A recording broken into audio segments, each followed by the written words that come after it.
ये कहानी एक ऐसी सबक की मूज दास्तान है जो दिल को छूती है और रिश्तों की अहमियत को उजागर करती है। शहर बगदाद से कुछ फासले पर एक छोटी सी बस्ती थी जहां एक बूढ़ा शख्स हकीम अपनी जिंदगी के उखरी दिन गुजार रहा था। वो एक खामोश, आजिज लेकिन दाना इंसान था।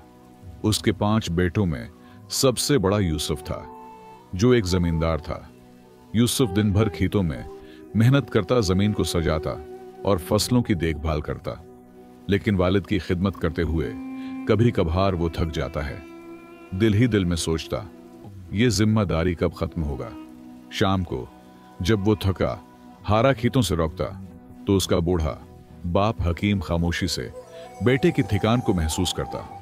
हकीम के दिल में बेटे के लिए बेपनाह मोहब्बत थी, मगर वो कुछ कहे बगैर सिर्फ अपनी नजरें झुका लेता। कुछ अरसे बाद हकीम ने यूसुफ के रवैये में तब्दीली महसूस की। वो जानता था कि यूसुफ अपनी थकान और जिम्मेदारियों के बोझ तले दब चुका है। शायद उसे लगने लगा था कि बूढ़ा बाप अब उसके लिए बोझ बन गया है। यूसुफ का रूखा रवैया हकीम को परेशान करने लगा। वो अपनी जिंदगी के आखिरी अय्याम सुकून से गुजारना चाहता था, मगर यूसुफ की बेरखी ने उसे गमगीन कर दिया। एक दिन हकीम ने यूसुफ को करीब बुलाकर कहा, बेटा, मुझे मालूम है कि तुम पर बोझ पा गया। फिक्र न करो, मैं ज्यादा दिन तुम्हारे साथ ना रहूंगा। 2-3 दिन बाद मैं तुम्हारे भाई के पास चला जाऊंगा। तुम अपने काम और जिंदगी पर तवज्जो दो, मेरे लिए परेशान ना हो। यूसुफ ये सुनकर कुछ देर खामोश रहा। दिल में निदामत की हल्की सी लहर उठी, मगर उसके लबों पर कोई रोकने वाले अल्फाज न हुए।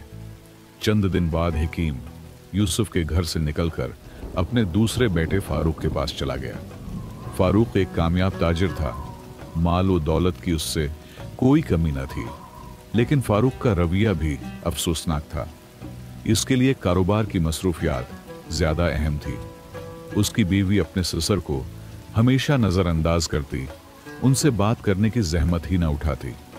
हकीम दिन भर खामोशी से एक कोने में बैठा रहता, दिल में अपने बेटों की बदलती मोहब्बत का गम लिए, मगर अपनी तकलीफ को कभी जबान पर न लाता।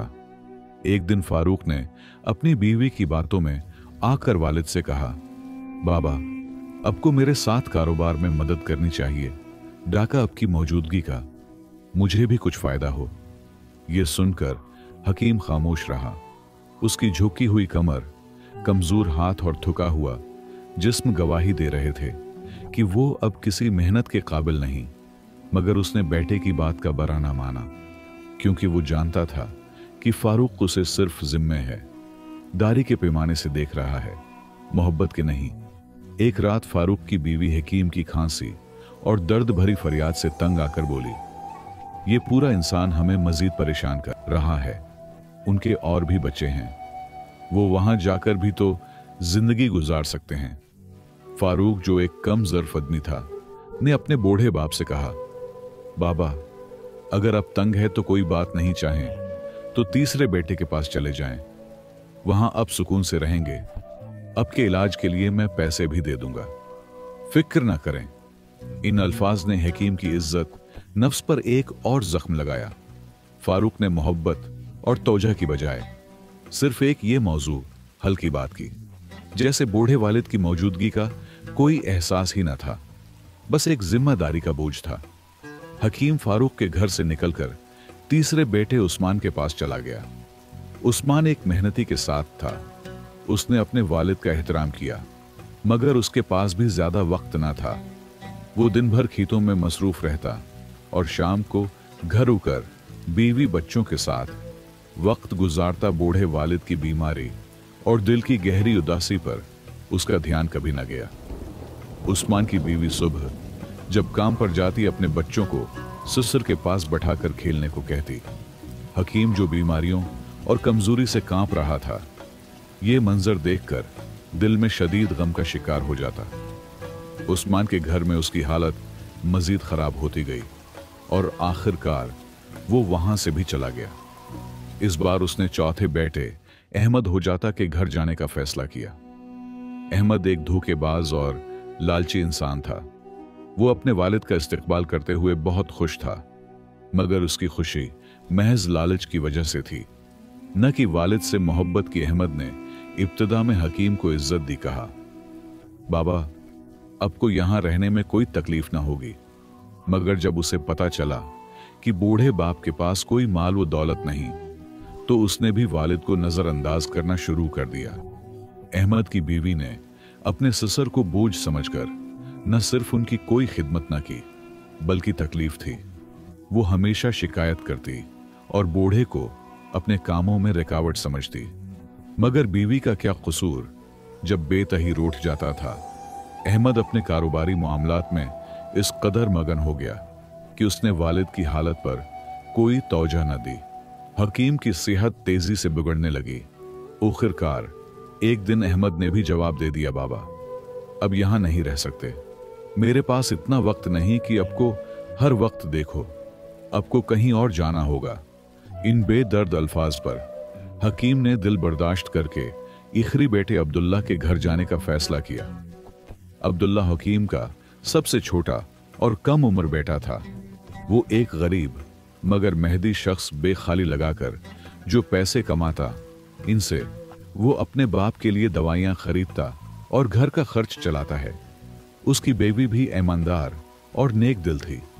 वो अपने ससुर का दिल से ख्याल रखती, उनकी बीमारी और बढ़ापे को समझती और माँ बाप की तरह उनकी खिदमत में लगी रहती।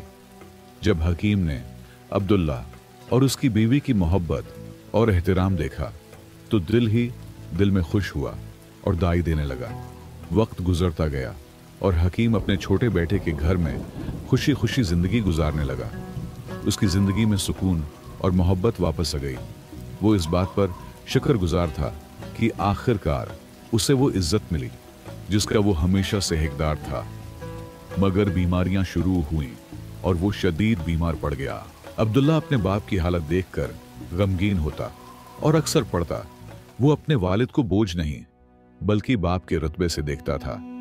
उसके दिल में वालिद की इज्जत और मोहब्बत का समंदर था। वो हर मुमकिन कोशिश करता कि वालिद की खिदमत में कोई कमी ना रहे। एक दिन हकीम ने अब्दुल्ला को करीब बुलाकर कमजोर आवाज में कहा, बेटा, मेरे आखिरी दिन करीब है। मेरी सांसें अब गिनती की रह गई हैं, लेकिन अल्लाह तुम्हें हमेशा खुश और आबाद रखे जिस तरह तुमने मेरी खिदमत की और मेरा दिल जीता। अब्दुल्ला ने गमगीन लहजे में जवाब दिया, बाबा, अल्लाह ना करे कि अब हमें छोड़कर चले जाएं। अब के बगैर हम कैसे जी सकेंगे। हकीम ने मुस्कुराते हुए कहा, बेटा, ये तो हक का रास्ता है। हर शय को फना होना है। मुझे भी अपने खालिक में हकीकी के पास जाना होगा। अब्दुल्ला ने कहा, बाबा, क्या आप मुझसे खुश हैं? मैं वो खिदमत न कर सका जिसके आप हकदार थे। मेरी बीवी भी कम अक्ल है। अगर आपके दिल में कोई गिना है तो हमें जरूर बताएं। हकीम ने गहरी सांस ली और कहा, बेटा, एक आखिरी बात है जो मैं तुमसे कहना चाहता हूं। ये एक बड़ी इमानत है। मैंने अपनी जिंदगी में तुम पांचों बेटों का इम्तिहान लिया, मगर इस आजमाइश में सिर्फ तुम कामयाब हुए। बेटा, मेरे मरने के बाद तुम बगदाद की फुला गली में जाबिर नामी एक बूढ़े शख्स के पास जाएं। उसे मेरा नाम लेकर कहना कि हकीम वफात पा चुका है और वो अमानत जो मैंने उसके पास रखी थी वो तुम्हें दे दे। हकीम ने अब्दुल्ला के कुंधे पर हाथ रखकर कहा, जो इमानत मिले वो तुम्हारे लिए है। उसे अपनी बीवी और बच्चों की जिंदगी बेहतर बनाने के लिए इस्तेमाल करना। ये मेरा तुम्हारे लिए आखिरी तहफा होगा और याद रखना, बाकी भाइयों को कुछ न देना। और बलाखिर हकीम इस दुनिया से रुखसत हो गया। उसकी वफात का गम अब्दुल्ला के दिल पर बजली बनकर गिरा। उसकी आंखें इंसुओं से भर गईं और दिल में एक बेपनाह खला था। उसकी बीवी भी शदीद गम से रोने लगी क्योंकि उसने हकीम की खिदमत दिल से की थी। अब्दुल्ला ने अपने भाइयों को जनाजे में शिरकत की दावत दी। सब भाई जो कभी अपने वालिद को बोझ समझते थे जनाजे में शरीक हुए। अब्दुल्ला ने कहा, बाबा ने मुझे एक इमानत सौंपी थी। मुझे यकीन है कि वो कोई कीमती खजाना होगा।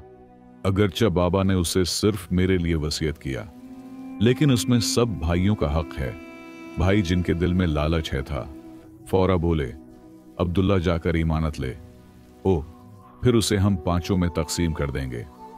अब्दुल्ला बगदाद गया और इमानत ले, या जब उसने संदूक खोला तो वो हैरत में बिक गया।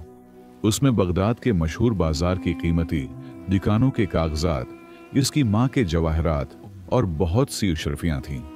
अब्दुल्ला ने अपनी ईमानदारी का सबूत देते हुए सब भाइयों को उनका हिस्सा दिया और खुद अपने हिस्से पर कनाअत की जिंदगी गुजारी। मगर वक्त ने जल्द अपनी हकीकत दिखा दी। चंद माह बाद बड़े भाइयों में से एक अपने कारोबार में बुरी तरह फंस गया। गैर जिम्मेदारी की वजह से वो कर्ज में डूब गया और उसे अपना घर तक बेचना पड़ा। दूसरा भाई, जो ऐश व इशरत का आदी था, चोरी के इल्जाम में जेल चला गया। बाकी भाइयों का भी यही हाल हुआ। ये सब बाप की बद्दुआ का नतीजा था। दूसरी तरफ अब्दुल्ला ने अपनी मेहनत से बगदाद में कारोबार शुरू किया।